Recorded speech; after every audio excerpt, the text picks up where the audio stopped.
So, hello everyone. Welcome back to our second session of 12 Minutes Talks. I'm very happy that you're all here today. And I hope you had a refreshing break and very interesting conversations. So my name is Ting Ting, and I'm very looking forward to this session.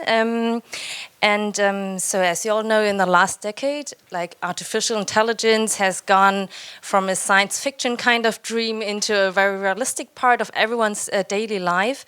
And the field of application is very wide. It ranges from healthcare over computer games and also to the legal sector. And especially the last part is like very interesting part, because when we talk about AI and law, we not only think about like how AI can support lawyers' work, but we also have to face like legal challenges, such as liability of AI, which can also have some concerns about this. And who else than lawyers or than a lawyer can give us a better insight into this complex topic? I guess only two lawyers can, and today I'm very happy. And I'm very happy to introduce our first two speakers today. So our first speaker is Professor Dr. Stephan Göthel. He is partner at the corporate finance law firm Pier 11 and also professor of corporate law at the BSP Business School Berlin. And he will talk about how machines with AI can sign contracts and who is liable for those contract formations. And directly after it, it's our second speaker, Dr. Christian Rauda. He is partner at the media law firm Gref, and he will lead us through rights on data and legal cover of AI business models. So as their topics complement each other, we will have a little breakup of our standard rules. So they will talk directly one after another, and then in the end we'll have 12 minutes Q&A for the audience. Okay, so now I hand over, or you already had the microphone, and then I'm very excited about your talk. Thank you very much. You see, welcome here. You see, lawyers make rules and they're allowed to break rules. So this is very perfect that we can have this here. Thank you very much that you're here. It's, of course, great that you're here because it's lunchtime, and on the other hand, it's about law, and law is always some kind of boring to a lot of people. I have to be careful that I don't eat my micro here. Okay, so what I would like to start with is part one, and Christian has part two, a little bit about how contract law and artificial intelligence work together. How can robots conclude agreements? And the first question is, can a robot conclude an agreement at all? Or is a robot maybe an agent for the person owning the robot? The other question, what happens if a robot has a malfunction or a technical problem? And the last question would be, what happens when somebody hacks a robot? And always robot means an AI robot. So we have to, maybe I start with a short introduction into how contracts are concluded under German law and also, of course, under other laws as well. Well, it's pretty easy. If I ask a Christian, do you want to buy my book? And Christian says, yes, I want to buy a book for $10. And I say $10. Then we have a binding agreement. Although this is orally concluded, we don't need a written agreement. And this is the same if we use for example, Alexa, or if we use go online shopping, or if you use a dash button. It's always a human being, a natural person, who declares his intent to buy something, for example, or to conclude an agreement. And on the other hand, there's somebody who works then with this declaration of intent. So these are pretty easy ways how to conclude agreements, and this is governed by all laws of the world. But the question is, what happens if a robot, that means an AI robot, is involved? And let me start maybe with an example to explain this. And I only want to explain basics here, of course, and I think then examples are always not that bad. So we have here on left side, you see George. And George loves grocery, of course. He loves also good technical solutions. He loves robots, but he hates going shopping. He hates going grocery shopping. And so what he buys is Friggy, and Friggy is a very intelligent refrigerator, because Friggy, based on his own analysis, can see when George needs new food, and he also recognizes what kind of food George likes. And these fridges, by the way, really exist already. And so George buys this refrigerator, and one day Friggy discovers that George likes honey and that there is no honey in the fridge. So Friggy decides to order new honey. And then happens what, of course, has to happen, that George got stung by a bee and decided, I don't want to eat any honey any longer. And so he does not want to buy this glass. And so the question is now, you would ask, does George have to pay the money for the honey? And as a lawyer, we, of course, make this sentence a little bit longer. We say, is there a valid agreement based on which George is obligated to pay X euro for the honey? And so we then start and ask ourselves, is there a legal agreement? The first option would be, there is no agreement at all because a robot cannot conclude an agreement. And this is something that you will find in no law at all, because that would mean that you can never conclude an agreement where a robot with a robot. And so there are actually two other options which I would like to present here. And the first option would be that there is a direct agreement between Friggy and the seller.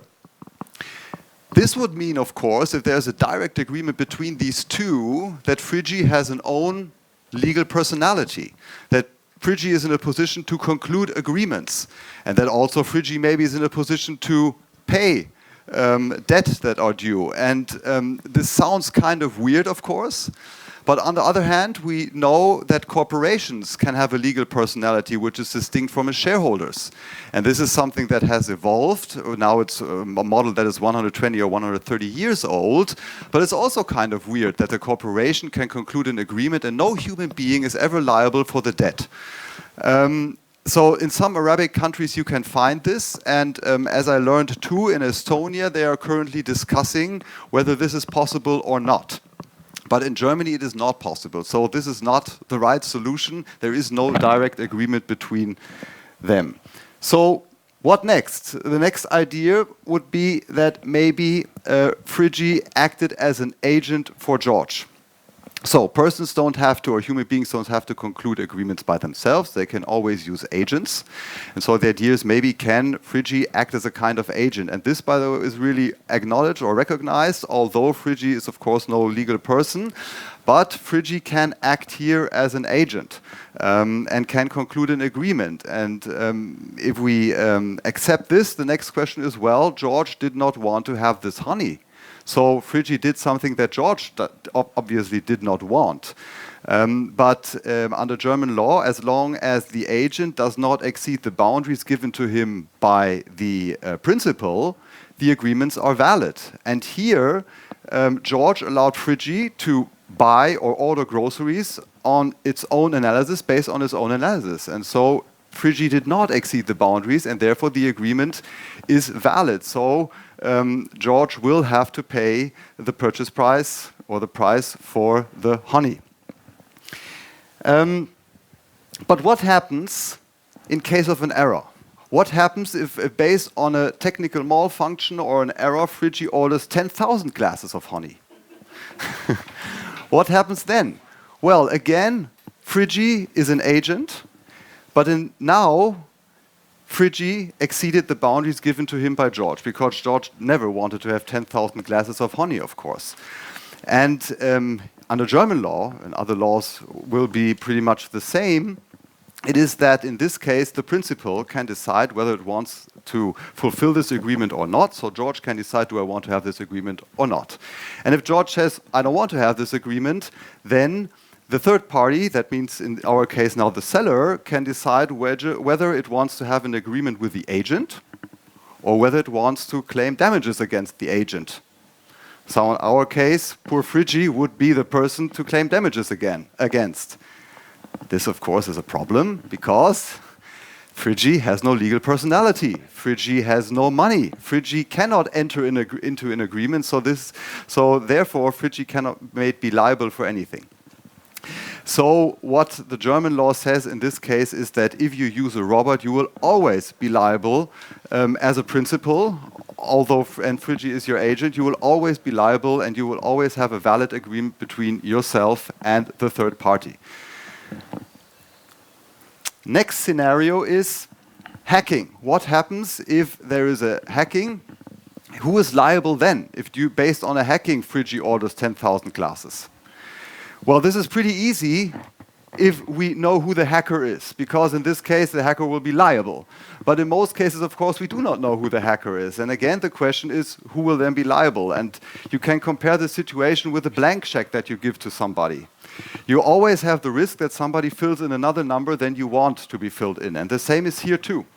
So you are liable for hacking. You take the responsibility because you bought this Frigi, this refrigerator, and you programmed Frigi in such a way that it can order what is necessary, but you also are responsible for the risk when you use such a robot. So the results are in both cases the same. Frigi is not liable, and the principal is liable, and the third party can claim damages or can claim the purchase price, and there is a valid agreement.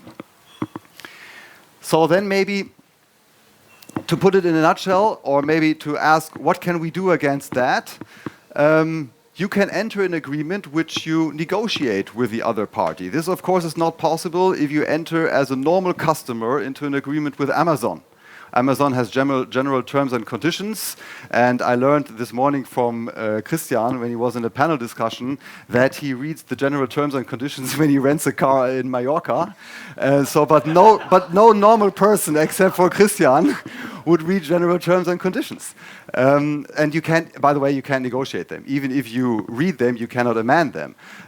So this is not possible. But of course, if you are a company and you conclude an agreement with another company and both involve robots, then of course you are able to negotiate this agreement. And then you can shift the risk and you can find maybe a risk frame that is appropriate to the situation. So this is possible. And in the future, what will happen in the future? Well, of course, we don't know, but what scientists predict is that there will be one day a platform maybe where robots, AI robots, can conclude agreements with a fair risk distribution between the robots or between the owners of the robots. And what also is discussed at the moment at EU level, but not really discussed, is more or less the idea that we have to develop ethical guidelines for the use of AI. But this is something that will happen not in the nearer future, I think. So maybe 3 recommendations, or what can we do to conclude now already, is first we should try to negotiate contracts. First of all, we should see the risk. We should see the risk when we involve a robot. We should negotiate the agreement, and we should always see or know that of course there is a risk that there may be an error, so we have to see how is the robot programmed, and we should of course protect the robot against hacking, because at the end the owner at the moment of the robot will always be liable for what the robot does, and not the third party, because the third party has no influence on the robot. So this is what I wanted to tell you as a kind of short introduction into AI and contract law. Now I think I can already hand over to Christian, because he told me that he needs more than 12 minutes. So I decided I would take less. So Christian, the floor is yours. Have fun. Yeah.